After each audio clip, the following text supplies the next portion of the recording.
I'm Darren, I'm from Movie Reviews 101, and today we're going to talk about The Secret of Marrowbone, directed by Sergio G. Sanchez, who was responsible for writing The Orphanage and The Impossible, and it stars George McKay, Anna Taylor-Joy, Charlie Heaton, and Mia Goth.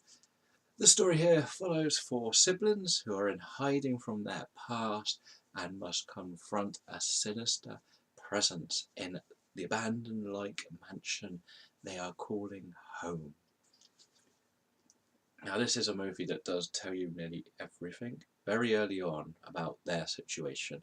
So they have to stay in hiding because their mother's died and they can't be adopted as children under the oldest Jack until he is 21, and they're about a year to 6 months away from that day, so they have to stay hidden so he can actually adopt them after they escaped their evil father. We learn more as the film unrolls. So I want to go into my ups. There's ups, the three I like the best. Well, as I said, this movie tells us a lot in the opening 5 to 10 minutes, and it throws out a huge mystery that we want to know what's solved, and it just does everything. It introduces our characters, introduces the situation, what they've run from, what they need to do to achieve the next stage of their lives, and without giving too much away, we don't learn, as the audience, anything other than that their father was a bad man. And then suddenly something happens and we're 6 months later. Now, we have to assume something big happened, we're thrown into a mystery and we want to know what happened, and this is fantastic watching for somebody who likes a horror but also likes a mystery more than just jump scare, gore, blood. I like to see something that feels very suspenseful, and this gave us everything. I'm going to go out on a limb and say George McKay has given the best male performance in a horror movie this year. This is really hard to say because Emily Blunt and Toni Collette were absolutely fantastic in A Quiet Place and Hereditary. But this guy, he takes the lead role, he does so much. You feel every emotion that this character has to go through, the responsibility that is thrown on his shoulders, and everything we see him do is brilliant, and I really rave this performance. And one of the best scenes in the movie is the moment of truth. Now, we learn in the opening sequence that Jack is writing their story, including meeting their random neighbour Ali and how they became friends. But when mother dies in the opening sequence, nobody ever comes to the house anymore. And that's the key thing with this. And we learn the truth about everything in one sequence near the end. And it's just, every emotion you want to feel badly, goodly, it's just there, and you don't know how to process this. It's so hard to take, and it's brilliant, and it's just directed so well. But I have given 3 ups. I have to give a couple of downs. I'm clutching at straws here. Hell, we'll do it anyway.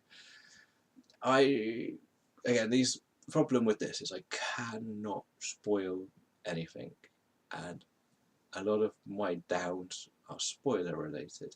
Now, I'm just going to say there's one plot point where I think everyone will agree with me. This seemed like an easier solution to this issue. I'm not going to say. You have to watch it. You'll understand when you see it what I mean. But that's where I wanted to stick that one.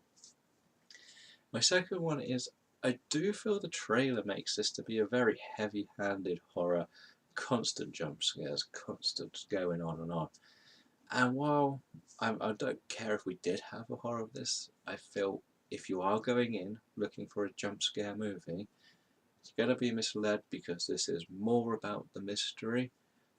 And the big thing, which I think is a good thing, they learn, you see in the trailer this bit, they say they made up the ghost to scare Sam. He wasn't meant to be real. And that's also something we see quite a lot. A lot of anything that should be supernatural is solved or has a potential rational explanation. That's the best way to put this.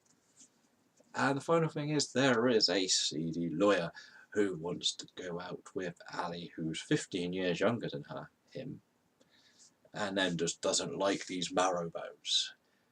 It's quite a generic, closest to a villain you're going to get in this movie. Yeah, it's just, there's way too much time focusing on his little shenanigans and trying to get Ali. I would rather have watched what was going on with Jack and everything in those 10 to 15 minutes. I didn't care what he was doing.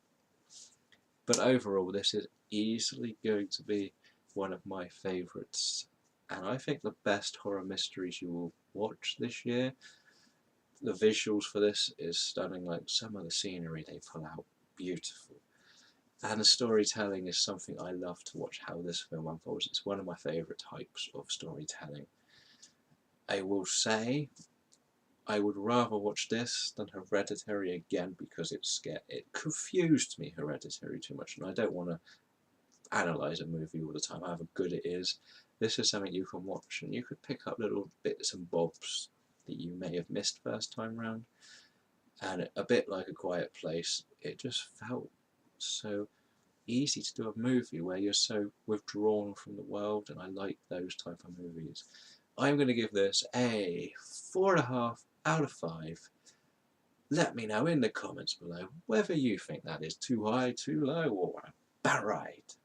And until next time, I'm going to go and do what I do best. Watch movies.